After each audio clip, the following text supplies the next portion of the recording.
கேள்வி பார்வையாளருக்கு வணக்கம். நேர்காணலில் நாம் சந்திக்க இருக்கும் சிறப்பு விருந்தினர் மதுரை உயர்நீதிமன்ற வழக்கறிஞர் மாநகரி செல்வகுமார் அவர். வணக்கம். வணக்கங்க. அவங்களுக்குலாம் தெரியும், தேர்தல் காலம் நெருங்கி கொண்டிருக்கிறது. பல்வேறு அரசியல் கட்சிகள் கூட்டணிக்கு யார் யாரெல்லாம் எடுக்கலாம், எந்தெந்த சமூகத்தெல்லாம் எடுக்கலாம்னு ஒரு புறம் இருந்தாலும், முக்கியமா பார்த்தோம்னா தேவேந்திர குல வேளாளர் சமூக மக்கள் மத்தியில் தற்போது ஒரு தேர்தல் நேரத்தில் பட்டியலிட்ட கோரிக்கை மீண்டும் எழுச்சி பெற தொடங்கி இருக்கிறது. கோயம்புத்தூர் உங்களுக்கு தெரியும், அண்மையில் போராட்டம் நடந்தது. தென் மாவட்டங்களில் அங்கங்க சில இடங்கள்லாம் போராட்டங்கள், கருத்தரங்கள் கூட நடக்கக்கூடிய சூழல் நம்ம பார்க்க முடிகிறது. மிகப்பெரிய கட்சி என்று சொல்லக்கூடிய இருபெரும் கட்சிகள் கூட ஆர்ப்பாட்டத்தை கூட நடத்திக்கிட்டு இருக்காங்க. எப்படி பாக்குறீங்க சார்? நீங்க தவறு. அப்படி ஒரு எழுச்சியெல்லாம் இல்லையே. எங்க எழுச்சின்னு சொன்னீங்க? கோயம்புத்தூர்ல இருக்கக்கூடிய கூட்டம் பாத்தீங்கன்னாக்கா, ஒட்டுமொத்த தமிழகத்தில் இருக்கிற தேவேந்திர வேளாளர் கூட்டம் எப்படி நம்ம அங்கீகரிக்க முடியும்? ஆயிரக்கணக்கான பேர் திரண்டிருந்தாங்க. ஆயிரக்கணக்கான பேர் இல்ல, 1,00,000 பேர் கூட திரண்டதாக சான்று இருக்கா? அது அந்த பகுதியில் நடந்தது. அந்த பகுதியில் நடந்ததாக தான் ஏற்படுத்திக்கிறேன்னா, அதை யார் நடத்தினான்னு பார்க்கணும். யார் ஒருங்கிணைச்சிருக்கான்னு பார்க்கணும். அவங்களுக்கு இந்த சமூகத்துக்கு என்ன தொடரும்ன்றது யோசிக்கணும். ஓகே, சொல்றது புரியுதுங்களா? பட்டியல் வெளியேற்றம் கோரிக்கை என்பது பார்த்தீங்கன்னாக்கா, இந்த சமூகத்தில் பார்த்தீங்கன்னாக்கா, ஒரு திணிக்கப்பட்ட ஒரு செயலாக நான் பார்க்குறேன். அது பார்த்தீங்கன்னா சமூக முன்னேற்றத்துக்கானதானா இல்லை, ஒரு அரசியல் சதியத்தை நான் பார்க்க வேண்டிய கட்டாயம் இருக்கு.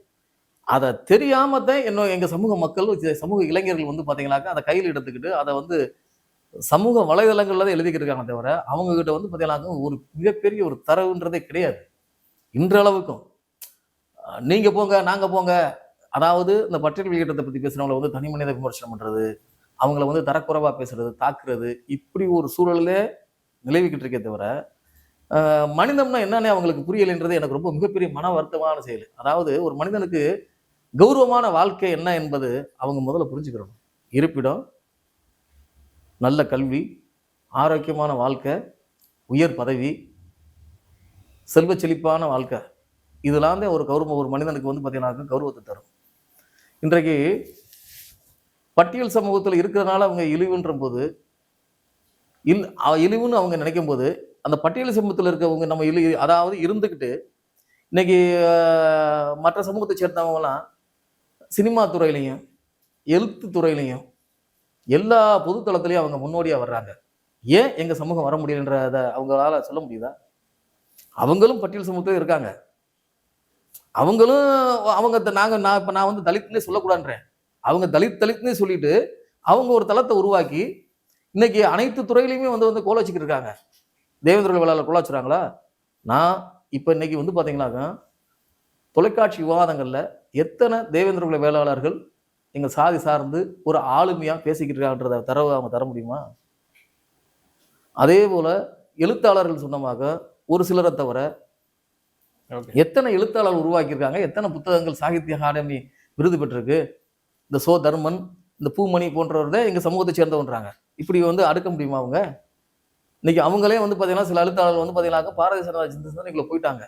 இப்படி சமூக முன்னேற்றம் என்பது பார்த்தீங்கன்னாக்கா அந்த பகுதி சார்ந்து, அவங்க வாழ்வியல் சார்ந்து, அவங்கள சார்ந்தது. முதல்ல நான் பேசுறேனாக்க, ஒரு விஷயத்தை பேசுறேனாக்க, பொதுவா பார்த்தீங்கன்னாக்கா அது என்னோட கருத்தாத்தையும் போன சொல்லுமே தவிர, என்னோட சமூகத்தின் கருத்தா எடுத்துக்கவே முடியாது. என்னோட ஒட்டுமொத்த சமூகத்தின் கருத்தாவே எடுத்துக்கிற முடியாது. என்னோட கருத்து இந்த சமூகத்துக்கு நல்ல பயனை விளைவிக்கிறதா இருந்தா மக்கள் எடுத்துட்டு போறாங்க. அதை விடுத்துட்டு இதுதான் இந்த கருத்துன்னு போய் ஒரு விஷயத்தை பதிவு பண்றது பார்த்தீங்கன்னாக்கா ஏற்றுக்கொள்ளவே முடியாது. ஒரு கருத்துக்கு எதிர்கருத்து இருக்குன்றது அவசியமானதுங்க. ஜனநாயக உரிமையும் கூட, ஜனநாயக கடமையும் கூட. ஆனா இதுதான் கருத்து, நீ ஏத்துக்கிறோம்னு சொல்றது சர்வாதிகாரம் இல்லையாது. அப்படி ஒரு செயலை பார்த்தீங்கன்னா சமூக வலைதள போராளிகள் செஞ்சுக்கிட்டு இருக்காங்க. நீங்க நல்லா புரிஞ்சுக்கங்க. இங்க பார்த்தீங்கன்னாக்கா, நான் அந்த பட்டியல் வெளியேற்றத்தை பத்தி பேசுறவங்கள விட நான் ஆதிக்க மனப்பான்மை உள்ளவன். நல்லா புரிஞ்சுக்கங்க. என்னோட நடை, உடை, பாவனை எல்லாமே வேற. நான் என்னோட சாதியை எங்கேயும் சொல்ல தயங்கினதே கிடையாது. எனக்கு ஒளிமுறை வாழ்க்கை தேவை கிடையாது. எனக்கு தன்னம்பிக்கை இருக்கு. சொல்றது புரியுதுங்களா? என்ன தேவைன்னா வா விளையாடி போன்றமா அந்த அந்த மனநிலை உள்ளவன். நான் பட்டியலிருந்து வெளியேறி போனா கூட பிற சமூக கலப்பு ஏற்பட்டுருமா? அப்படி ஏற்பட்டா மதம் மாறிகளோட நிலைமை என்ன? இன்னைக்கு மதம் மாறிங்க சுய அடையாளத்தை தொலைச்சிக்கிட்டு மதம் மாறி போறாங்க பாருங்க. அப்படி பாத்தீங்கன்னாக்கா அப்ப அவங்களோட நிலையில இன்னைக்கு அவங்களுக்கு அங்கீகாரம் கிடைச்சுனாக்கா அவங்க கிடையாது. நிறைய பேர் பேசுறாங்க. இப்ப இன்னைக்கு சிஎஸ்ஐன்னு ஒரு டயசிஸ் இருக்கு பாத்தீங்களா? எவ்வளவு பெரிய பிரச்சனை அதுல. அதுல நாடார்களை தவிர்த்து மத்தாலும் போய் அங்கே ஏதாவது பண்ணிட முடியுமா? அங்க சாதி இல்லாம இருக்கா? சாதி இல்லாம இருக்கா? கிறிஸ்தவத்தை மதம் மாறிங்களா அவங்களோட சாதி இல்லாம இருக்கா? இதுல என்ன பண்றான், கிறிஸ்தவனா மாறினா பாருங்க, அதுல ஒரு சில புல்லுருவிகள் வேற இதை பேசுறான். நீதான் போயிட்டு இல்லை பிசியா போகணும் தானே, ஆனா பிசின்னு சான்றிதழ் வச்சிருக்க மாட்டான், எஸ்சின்னு சான்றிதழ் வச்சுக்கிட்டு அவன் குடும்பத்துக்கு பூரா முன்னேற்றிருக்கான். ஒரு சிலர் குறிப்பிட்டு சொல்ல முடியும், அவனும் இந்த மக்களை கெடுக்கிறான். இப்ப பட்டியல்ல இருந்து அதான் சொல்ல, பட்டியல்னா என்னன்றத முதல்ல அந்த புரிதலுக்கு வந்துட்டாவே சரியா இதுக்கு விடை கிடைச்சிடும். இல்ல அதை ஏற்படுத்த தவறிட்டாங்களா பல்வேறு தலைவர்கள், அதத்தான் வந்து பாத்தீங்கன்னாக்க இப்ப வேற ஒண்ணு இல்லைங்க. தேவேந்திர குல வேளாளர் பேரனுக்கு ஒரு பயங்கரமான ஒரு கோரிக்கை வந்துச்சு. நானும் கூட வழக்கு போட்டேன். 7 சமூகம் ஒன்று கூடி பல்லருக்கு குடும்பம்னு போட்டு வழக்கு தாக்கல் செஞ்சோம். வழக்கு பண்ணோம், அதை அறிவிச்சிட்டாங்க. இந்த அறிவிச்சதுக்கு அப்புறம் என்ன நடந்துச்சு, எங்க சமூகத்துல மாற்றம் என்னன்னு ஒரு கேள்வி இருக்குல்ல. இப்ப 2010 இப்ப தேவேந்திர குல வேளாளர் அரசாணை பெற்ற பின்பு எங்க சமூகம் எந்த அளவுக்கு முன்னே இதனால எங்க ஒருங்கிணைச்சிருக்காங்களா? எங்கள்ல இருக்கக்கூடிய கட்சிகளை ஒருங்கிணைக்க முடியுதா? தலைவர்களை ஒருங்கிணைக்க முடியுதா? இந்த சமூகத்தில் இருக்க தலைவர்களை ஒருங்கிணைக்க முடியுதா? இது சம்பந்தமா யாராவது யோசிச்சிருக்காங்களா? ஒரே மேடையில் நிப்பாட்டுவதே கஷ்டமா இருக்கு. அது அப்படின்ற போது அதுவே ரொம்ப மன வேதனையா இருக்குங்க. ஒரு காலகட்டங்கள்ல ஒவ்வொரு விஷயங்களை எடுத்து பார்க்க போகும்போது ஒரு யதார்த்தத்தை உணராம இந்த மக்களும் இந்த இளைஞர்களும் பேசுறதும், ஏன் ஒரு விஷயத்த வந்து சொல்றானாக்க, யாருன்னு சொல்றானாக்க அவங்க பின்புலத்தை ஆராயறதே கிடையாது. குறிப்பிட்டு சொல்லணும்னாக்க பேர் அதாவது சொன்னாங்க, இந்த ரேணுகா மல்லத்தின்னு ஒரு அம்மா வரான்றாங்க. அவங்க யாருனாக்க கடுமையா எழுதுறாங்க. அவங்க யாரு என்னன்றது தெரியாது, அவங்க பின்புலமே தெரியாது. ஏன்னா அவங்க வந்து சமூகத்தை பத்தி பேசுறாங்க. அதுக்கப்புறம் தூத்துக்குடியில கலிராஜ்னு ஒரு பையன் எழுதுறாரு. அவர் பார்த்தாக்க அங்க இருந்து என்ன சொல்றாங்க, அவங்க தகப்பனார் வந்து பாத்தீங்கன்னா பல்லரே இல்லைன்றாங்க. இவங்க பூராமே யார் பின்னணின்னு பார்த்தாங்க, குருமூர்த்தி பின்னணியில இருக்காங்க. குருமூர்த்தி பின்னணி இந்த பாரதிய ஜனதா பின்னணி வரும்போது இது வந்து எழுத பொழுது போகாம இருக்கும்போது படிக்க இது பட்டியல் இனமே இன விடுதலைன்ற மாதிரி பேனர் வைக்க, இப்படியே இது போய் அதை வந்து பாத்தீங்கன்னாக்க மக்களுக்கு அது பத்திய எந்த ஒரு விழிப்புணர்வுமே இல்லை. இப்ப என்னோட உறவினரே ஒரு பொண்ணு வந்து பாத்தீங்கன்னாக்க சொல்றாங்க, அண்ணா இதுல என்னம்மா சொல்றேன்னு கேட்கிறேன். அவங்க குடும்ப நிலை சொல்லும் போது, அண்ணே தெரியலண்ணே இப்படி சொல்றாங்கன்னே இப்படி சொல்றாங்கண்ணே. இதனால ஏற்படக்கூடிய பாதிப்பு என்ன, இதனால இருக்கக்கூடிய இது என்ன, இதுல அதாவது இழுக்குன்றது வந்து பாத்தீங்கன்னா எப்படி ஒரு இன்னைக்கு இந்த சமூகம் வந்து பாத்தீங்கன்னாக்குங்க, தேவேந்திர குல வேளாளர் சமூகம் மாதிரி உயர்ந்த சமூகம் உலகத்திலே கிடையாதுங்க.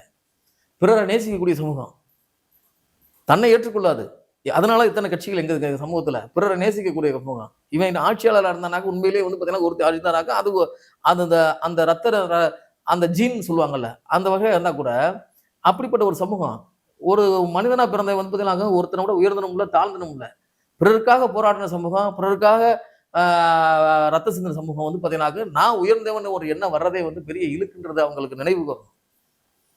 ஒரு ஒரு சமூக நீதிக்காக ஒரு போராட்டம் தான். அதாவது நல்லா கேட்டுக்கிறோம், நீங்க 57 கலவரம் மட்டும் நடக்காம இருந்திருந்தா இங்க வந்து பாத்தீங்கன்னாக்க பட்டியலில் இருக்கக்கூடிய எந்த ஒரு சாதிகளும் முன்னேற்றம் அடைஞ்சிருக்க முடியாது. நான் ஆணித்தரமா சொல்லுவேன். ஆமா, எங்களோட ரத்தம் தான் அது. ஆனா நாங்க அந்த அரசியலா நாங்க பயனடைஞ்சிருக்கோமா? கிடையவே கிடையாது. எங்களை இன்னமும் நசுக்கிக்கிட்டே இருக்கான். இப்ப வந்து பாத்தீங்கன்னாக்க குறிப்பிட்டு சொல்லணும், சிக்கல் யூனியன். ஏன் சிக்கல் யூனியன் வந்து அறிவிக்க தயங்குது? சட்டத்தின்படி அனைத்து தகுதிகளும் சிக்கல் யூனியன் அமைக்கிறதுக்கு வந்து பாத்தீங்கன்னா தகுதி இருந்தோம்.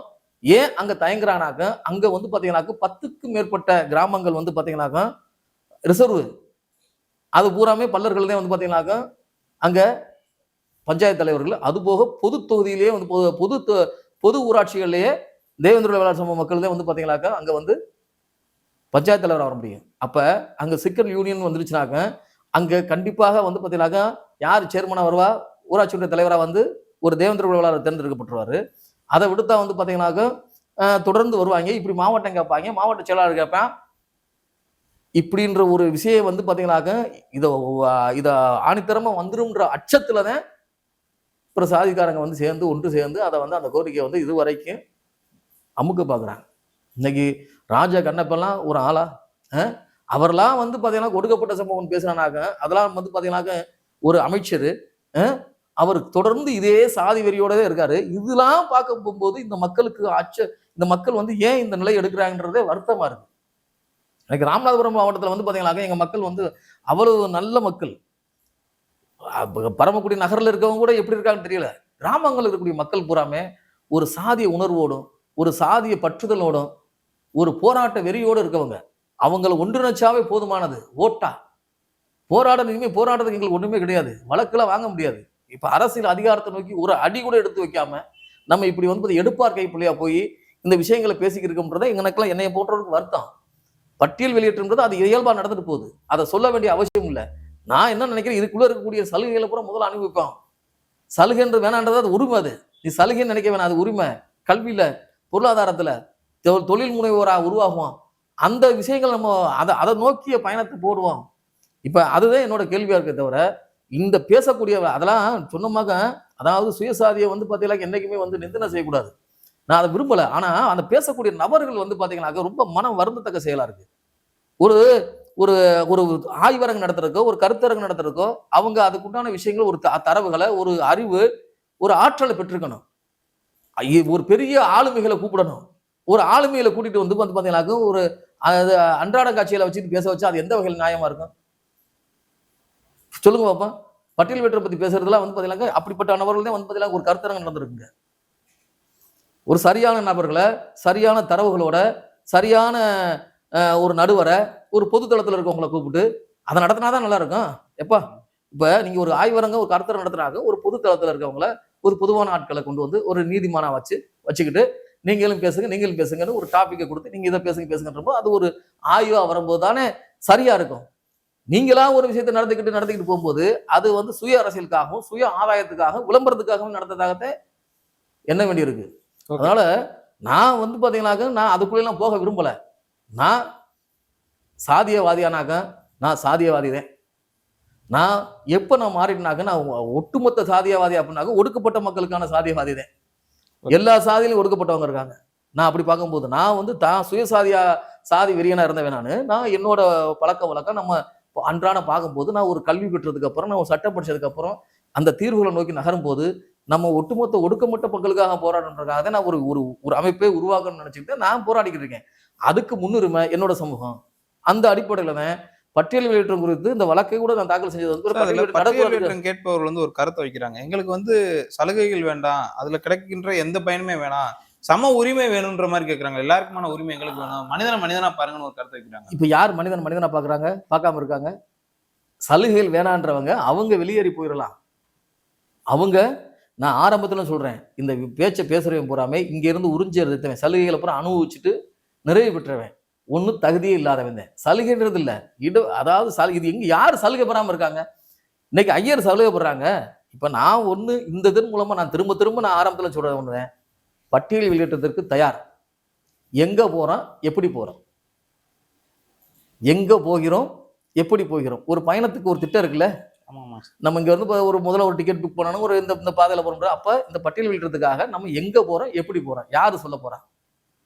நமக்கு உண்டான இடத்துக்கு இப்ப எல்லாருமே அவங்க 10% கேட்டு ஒதுக்கி இருக்காங்கல்ல. அதாவது முன்தங்கிய வகுப்பினருக்கு, பொருளாதாரத்தில் பின்தங்கிய வகுப்பினர்கள, முன்தங்கிய சமூகத்தில் உள்ள பொருளாதாரத்தில் பின்தங்கியவர்கள், அரிய வகை ஏழைகள். அதே மாதிரி நீங்க அதை நம்ம வந்து அந்த திட்டத்தை நீங்களும் எத்தனையோ நடத்திருக்காங்க. இதுல யாராவது முன் வச்சுக்கா சொல்லுங்க. நான் முதல் ஆளாக போய் போராட தயாரா இருக்கேன், வாழ்நாள் அர்ப்பணிக்க தயாரா இருக்கேன். அதாவது நம்ம இந்த திட்டத்தின்படி இந்த கட்சியை நம்ம கட்சிக்கு பின்னாடி போறோம், இவங்க இத்தனை % நமக்கு வாங்கி தர போறாங்க, நம்ம இதுல இருந்து நம்ம வந்து முன்னேறிய சமூகமா மாறிடுவோம், நம்ம பட்டியல் வெளியேற்றத்தை நம்ம ஆயிடுச்சாங்கன்னு சொன்னாங்க. இந்த திட்டங்களை சமர்ப்பிக்க சொல்லுங்க. சும்மா வெறுமனே உட்காந்துக்கிட்டு எங்கேயாவது ஒரு இடத்துல உட்காந்துக்கிட்டு ஏதாவது ஒரு விஷயத்த பேசிக்கிட்டு இந்த சமூகத்தை வந்து பார்த்தீங்கன்னா மேலும் மேலும் வந்து பின்னுக்கு தூக்கிருக்காங்க. சார், இப்போ நீங்க சொன்ன மாதிரி சலுகைன்றது வந்து அரசு ஊழியர்கள் அனைவருக்குமே இருக்கிறது. அவங்களுக்கு வந்து ஒரு விடுப்பு கொடுக்கறதுல இருந்து அவங்க பணி நிறைவுல இருந்து பல்வேறு இடங்கள்ல கூட அந்த சலுகைன்றது வந்து இறுதியாக பார்க்கப்படுது. ஆனா இந்த மக்கள் மத்தியில ஏன் அந்த ஒரு இது வந்து ஒரு அதாவதுங்க, அதுதான் சதின்றேன். யாரோ ஒருத்தன் உன்னை ஊதி தள்ளிட்டு போயிட்டான். அவன் ஏன் அதை தள்ளி இருக்கான், எதுக்காக அதை பேசினான்றதை சிந்திக்காம ஒரு போலியான விஷயத்தை, இதுதான் வந்து பாத்தீங்கன்னாக்க உயர்வு, இதுதான் வந்து நமக்கு கௌரவம் நினைக்கிறதே வந்து பாத்தீங்கன்னாக்க மடத்தனமா தெரியலையாது. அதுதான் இதுதான் நம்ம இதை பின்னணியில இருக்கிறவங்க பார்க்கும்போது அவ்வளவு. அப்ப ஒரே விஷயம் தாங்க, எனக்கு எல்லாம் கிடைச்சிருந்த போது என் சமூகத்துக்கு எல்லாம் கிடைச்சிருச்சு நான் நம்ப முடியுமா? நான் செய்ய வேண்டிய வேலை, என்னை போல என் சமூகமும் முன்னேறணுமாக அதற்குண்டான பாதையை வகுத்து கொடுக்கணும்.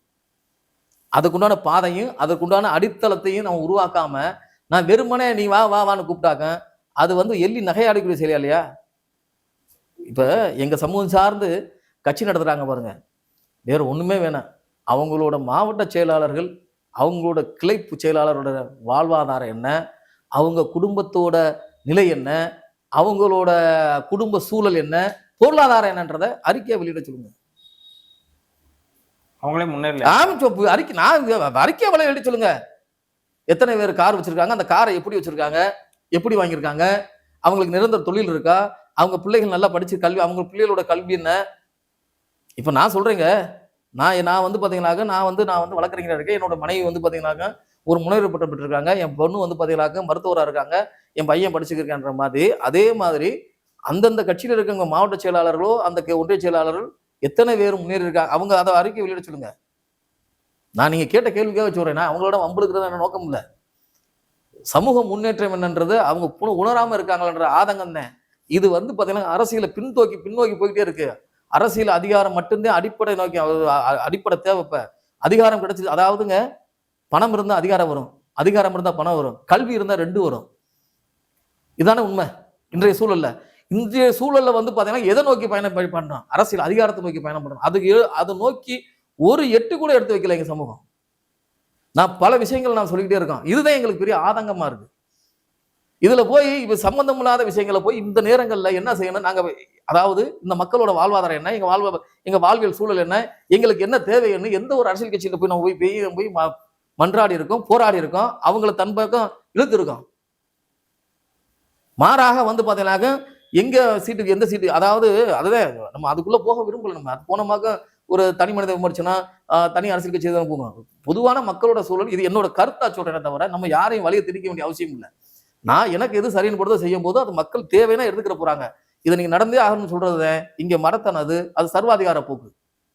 அதைத்தான் நான் திரும்பவும் சொல்றேன். இந்த காணொலி வாயிலாக பட்டியல் வெளியேற்றம் குறித்து பேசுறவங்க அவங்க சரியான புள்ளி விவரங்களோட, அவங்க சரியான தரவுகளோட, அவங்க ஊரு, அவங்க குடும்பம், அவங்க நகரம், அவங்க பகுதி, இதை சார்ந்த புள்ளி விவரங்களை வந்து அவங்க சமர்ப்பிச்சுட்டு பேச சொல்லுங்க, சரியா இருக்கும். அதை விட்டுட்டு வந்து பாத்தீங்கன்னாக்க பேசுற ஆட்கள் பூராமே அவனே வந்து பாத்தீங்கன்னாக்க வாழ்வாதாரத்துக்கு சிரமப்பட்டிருக்கும் போது இந்த சமூகத்தை போய் சீர்கெடுத்துறவன்றதை என்னோட தாழ்மையான வேண்டுகோள்.